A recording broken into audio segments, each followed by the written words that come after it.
Kasabela Tekeltanu dengan NIM 2323814007. Di sini saya akan menjelaskan tentang topik 2, peranan sensori dalam pengendalian mutu. Uji sensoris dalam industri. Uji sensori biasa dilakukan di perusahaan. Kegunaannya adalah untuk yang pertama, menilai mutu bahan bentuk mentah yang digunakan untuk pengolahan dan formula yang digunakan untuk menghasilkan produk. Yang kedua, mengendalikan proses produksi dengan menjaga konsistensi mutu dan menetapkan standar tingkat atau kelas-kelas mutu. Yang ketiga, meningkatkan keuntungan dengan cara mengembangkan produk baru, meluaskan pasaran atau dengan mengarah ke segmen pasar tertentu. Yang keempat, membandingkan mutu produknya dengan produk persaingan sehingga dapat memperbaiki kekurangan produknya dengan cara menyeleksi bahan mentah atau formulasi dari berbagai pilihan atau tawaran. Kelebihan uji sensori. Yang pertama, uji sensori memiliki relevansi yang tinggi dengan mutu produk karena berhubungan langsung dengan selera konsumen. Yang kedua, metode ini cukup mudah dan cepat untuk dilakukan. Yang ketiga, hasil pengukuran dan pengamatannya juga cepat diperoleh. Yang keempat, dapat membantu analisis usaha untuk meningkatkan produksi atau pemasarannya. Kelemahan uji sensori. Yang pertama, adanya keterbatasan akibat beberapa sifat indrawi tidak dapat dideskripsikan. Yang kedua, manusia merupakan penulis yang kadang-kadang dapat dipengaruhi oleh kondisi fisik dan mental sehingga penulis dapat menjadi jenuh dan menurun kepekaannya. Yang ketiga, adanya kemungkinan miscommunication antara manajer dan penulis. Hal-hal yang harus diperhatikan. Yang pertama, merencanakan tujuan uji dengan benar. Yang kedua, mengikutsertakan penulis yang sesuai. Yang ketiga, menanyakan pertanyaan yang sesuai. Yang keempat, mengurangi adanya bias. Yang kelima, mengontrol lingkungan pengujian dan penyajian produk.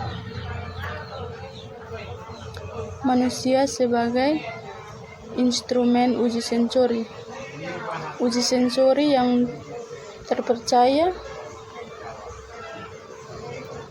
didasarkan pada keahlian penguji sensori dalam mengoptimalkan faktor-faktor. Yang pertama, definisi permasalahan.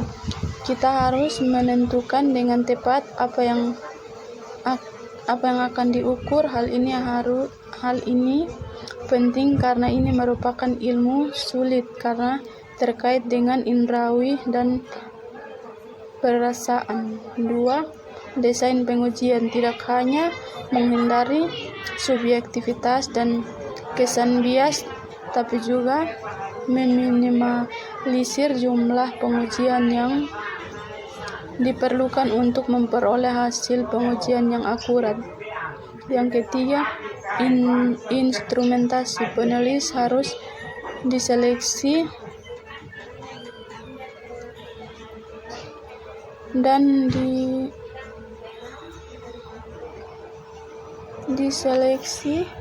dan diatur untuk memberikan putusan yang reproducible. Penguji harus bekerja sampai mereka mengetahui sensitivitas dan bias masing-masing pada saat pengujian. Yang keempat, interpretasi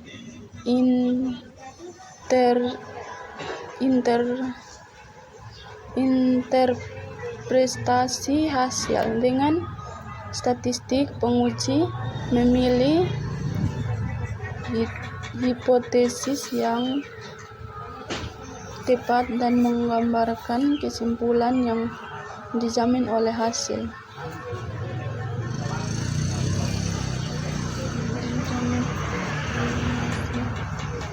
Tahapan uji sensori. Yang pertama, menerima bahan. Yang kedua, mengenal bahan. Yang ketiga, mengadakan klarifikasi sifat-sifat bahan. Yang keempat, mengingat kembali bahan yang telah diamati. Yang kelima, menguraikan kembali sifat indrawi produk tersebut.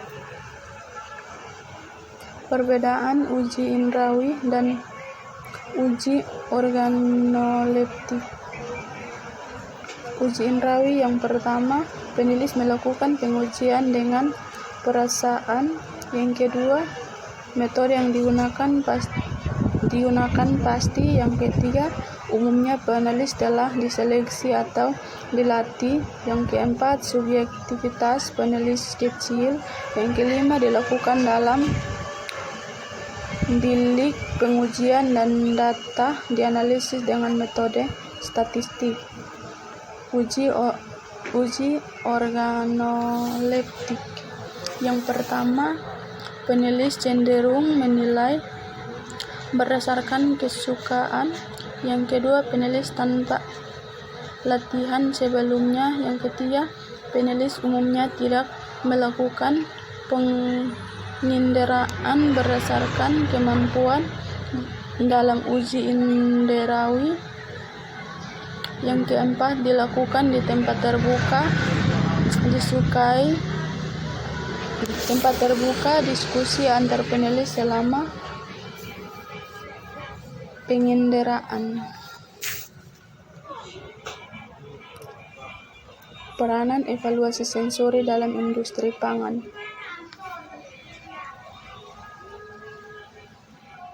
Penjualan dan pemasaran, preferensi konsumen, pemecahan masalah, konsep produk, evaluasi sensori, produksi, sistem pengarsipan dan pelaporan, penelitian dan pengembangan, prosedur uji pengendalian mutu. Yang terakhir, pengendalian mutu.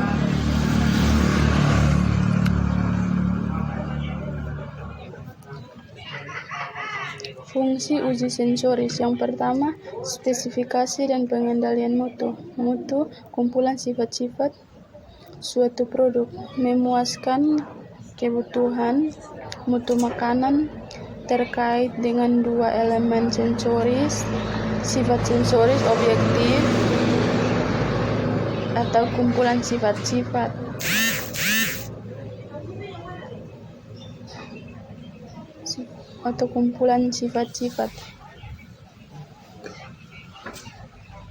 Persepsi subjektif pengguna terakhir atau konsumen atau memasukkan. Penilaian sensoris mutu produk. Yang pertama, spesifikasi mutu sensoris sampai mengidentifikasikan karakteristik sensorik yang penting secara jelas. Yang kedua, karakteristik sensoris produk sehubungan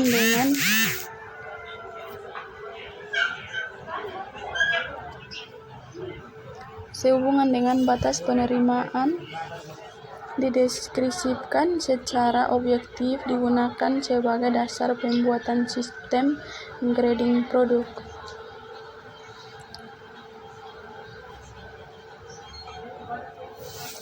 Uji sensoris memegang peranan penting dalam yang pertama, penentuan karakteristik sensoris secara objektif. Yang kedua, identifikasi standar produk, referensi sampel. Yang ketiga, pelatihan staf, pengendalian mutu untuk mengimplementasikan dan menginterpretasikan sistem grading staf pengendalian mutu harus selalu dilatih untuk menjadi objektif dan konsisten. Pengalaman menentukan kemampuan mengenali produk yang di luar kisaran penerimaan normal.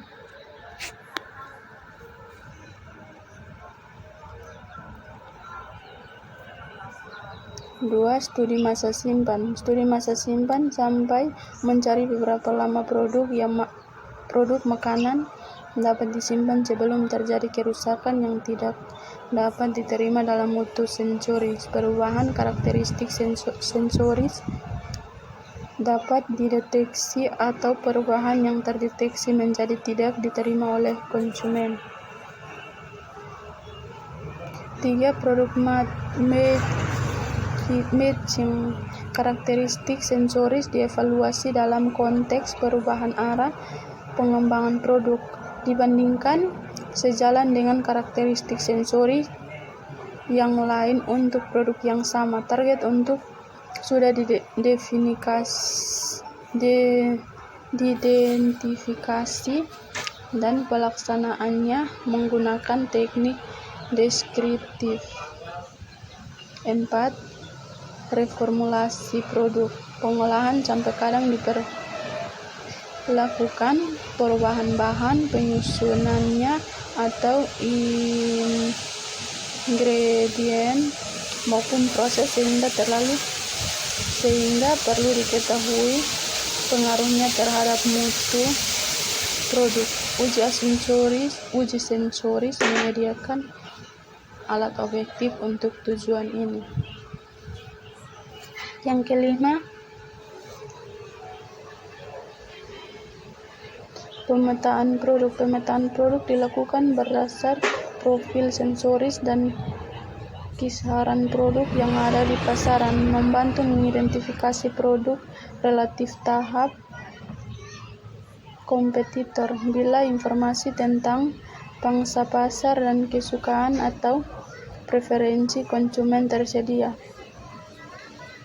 Pemetaan produk dapat digunakan untuk menentukan atribut mana yang menjadi kunci pendorong perilaku konsumen untuk membeli atau memilihnya. 6. Penerimaan produk. Yang pertama, lebih ditekankan pada perasaan suka atau tidak suka terhadap suatu produk. Yang kedua, akan lebih tepat bila yang diuji adalah konsumen langsung namun pelaksananya memakan biaya dan waktu. Maka sebagai informasi awal dapat digunakan panel in-house atau panel in-house dilakukan di perusahaan dengan menggunakan staf atau karyawan perusahaan sebagai panelis. Kasus evaluasi dengan sensori. Yang pertama, panelis dilatih dalam waktu yang cukup lama atau sekitar 10 bulan dan dicek secara rutin kemampuan pendengarannya untuk membedakan tingkat kevakuman kaleng tiap 3 bulan. Yang kedua, panelis diakui jika tingkat kesalahan kurang dari 15%. 2. Kasus pemeriksaan misi pada minuman botol. Evaluasi sensori ini berupa pengamatan visual terhadap semua produk pada tahapan proses pembuatannya. Setelah penutupan produk dilewatkan pada lampu yang terang dan karyawan melihat secara visual terhadap parameter mutu atau 1. Kecukupan pengisian dan 2. Adanya benda asing dalam botol. 3. Kasus pemeriksaan visual pada industri.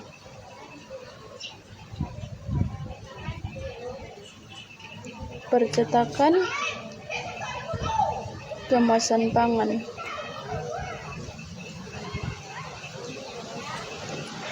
Kecepatan percetakan sekitar 10-20 kali per detik dan berjalan kontinu.